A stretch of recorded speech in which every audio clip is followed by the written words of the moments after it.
Tinalakay ang epekto ng nagdaang bagyong Aghon at oversupply ng mangga sa Fort Luzon Mango Congress sa Batangas City. Alamin yan sa report ni Denise Abante.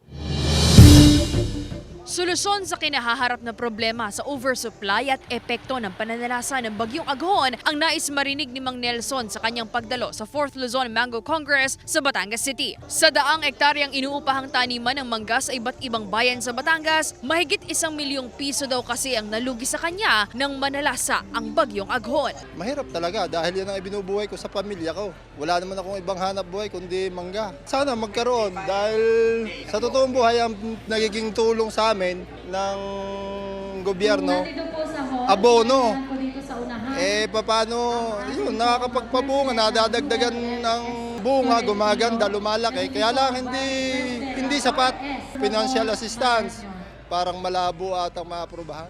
Ang nabanggit na financial assistance na hinihiling ni Mang Nelson at iba pang mango growers, gagamitin daw nila para sa puhunan ng pag-i-spray sa mga puno ng mangga. Malaki na raw kasi ang nagagastos nila para magkaroon ng magandang bunga, ngunit walang nagiging suporta mula sa gobyerno bukod sa abono. Bukod dito, tingin ng Department of Agriculture malaking dahilan din ang pagbaba ng farm gate price sa naranasang oversupply sa mangga, bagay na kanilang tatalakayin sa 2 araw na Mango Congress. Ay hindi naman handa ang ating mga processor. Naging favorable ang climate, yun ang result, napakadaming supply and demand. Diba? Pag madaming supply, kahit mataas ang demand, hindi na naman kayang i-saturate yung supply. So, yung effect, oversupply talaga. Mango rehabilitation, post-harvest at market access naman ang isinusulong ng mapaigting ni Senator Amy Marcos na dumalo sa Mango Congress. Inihayag din niya na dapat paghandaan ang posibleng maging epekto ng La Nina na mararanasan sa bansa.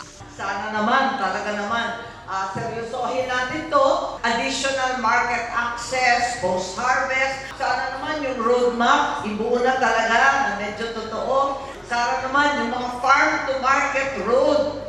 Huwag naman farm-to-pocket road. Balikan natin yung pinaka-basic, yung rehabilitation. Balikan natin yung mga post-harvest. Balikan natin ang market access. Yan talaga ang kailangan natin. Tugon ng DA? Gamitan ng mga organic fertilizer instead yung mga mamahaling fertilizer. Available naman siya na walang gastos.